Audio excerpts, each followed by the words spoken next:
Dagestan রাশিয়ার বুকে এক টুকরো কাশ্মীর। বিখ্যাত ইউএফসি ফাইটার খাবিব থেকে শুরু করে উঠে এসেছে অনেক তারকা যারা ইসলাম ও দাগেস্তানের পাশাপাশি রাখের মুখ উজ্জ্বল করেছে। এখানকার মানুষ যেমন সুন্দর তেমনি শক্তিশালী এবং পুরো দাগেস্তান প্রাকৃতিক সৌন্দর্যে ভরপুর। উত্তর কাকেশানের একটি ঐতিহাসিক ও কৌশলগত অঞ্চল রাশিয়ার অংশ হিসেবে গুরুত্বপূর্ণ ভূমিকা পালন করে আসছে এই দাগেস্তান। তবে এটি রাশিয়ার অন্তর্ভুক্ত হয়েছে এক জটিল ও দীর্ঘ ইতিহাসের মধ্যে দিয়ে, যেখানে যুদ্ধ, চুক্তি, স্থানীয় প্রতিরোধ, সংস্কৃতি বিবিধতা গুরুত্বপূর্ণ ভূমিকা রেখেছে।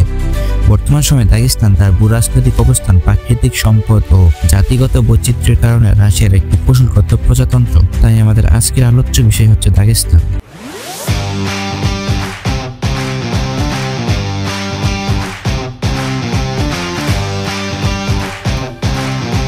রাশিয়ার অংশ হওয়ার বহু বছর আগে এই দাগেস্তান ছিল নানা সাম্রাজ্যের হাতে হাত বদল হওয়া একটি গুরুত্বপূর্ণ অঞ্চল। কাকেশাস পর্বতমালার প্রদেশে অবস্থিত এই এলাকা বহু শতাব্দী ধরে রাজনৈতিক, সামরিক ও ধর্মীয়ভাবে গুরুত্বপূর্ণ ছিল। প্রাচীনকালে দাগেস্তান ছিল পারস্যের আখমেনিন সাম্রাজ্যের প্রভাবাধীন।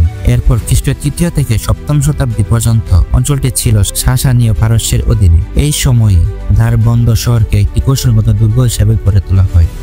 ৭ম শতাব্দীতে আরব মুসলিম বাহিনী কাকেশাসে অভিযান চালিয়ে দাগেস্তান দখল করে। এই সময় থেকে ইসলাম এই অঞ্চলে ছড়িয়ে পড়ে। একই সময়ে উত্তরে খাজার খানাত নামে একটি শক্তিশালী তুর্কি সাম্রাজ্য গড়ে ওঠে, যারা কিছু সময় দাগেস্তান প্রভাব বিস্তার করেছিল। এরপর ১১শ শতাব্দীতে আসে সেলজুক তুর্কিরা, আর ১৩শ শতকে দাগেস্তান থেকে চলে যায়।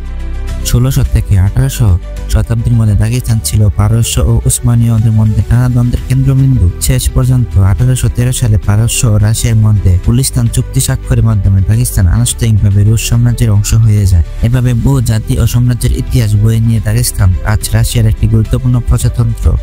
এই অঞ্চলের মাটি যেন ইতিহাসের এক জীবন্ত দলিল। ২০২১ সালে রাশিয়ান জনগণের তথ্য অনুযায়ী দাগেস্তান জনসংখ্যা প্রায় ৩.১ মিলিয়নের বেশি এবং এটি রাশিয়ার জাতিগতভাবে বৈচিত্র্যময় অঞ্চল।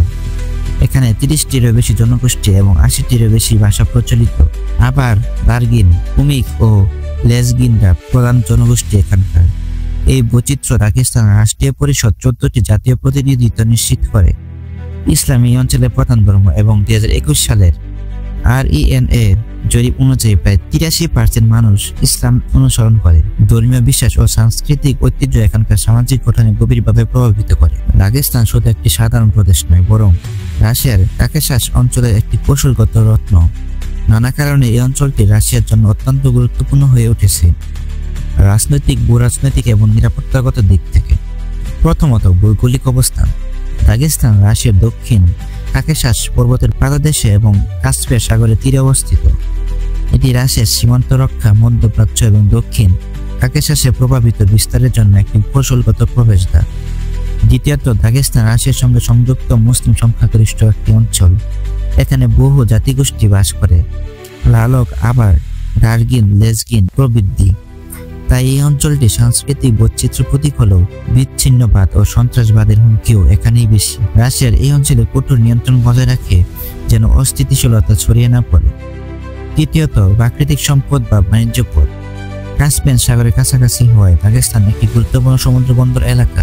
এখান থেকে তেল, গ্যাস সংক্রান্ত যোগাযোগ রক্ষা রাশিয়ার জন্য খুবই দরকারি। সর্বশেষ, দাগেস্তান রাশিয়ার জাতীয় নিরাপত্তা ও অঞ্চলের প্রভাব বিস্তারের একটি বড় স্তম্ভ। এখানকার যে কোনো অস্থিরতা রাশিয়ার জন্য বড় মাথা ব্যথার কারণ হতে পারে। সারা সংক্ষেপে, দাগেস্তান শুধু একটি অঞ্চল নয়, এটি রাশিয়ার কৌশল, শক্তিশালী স্থিতিশীলতার এক অপরিহার্য অংশ।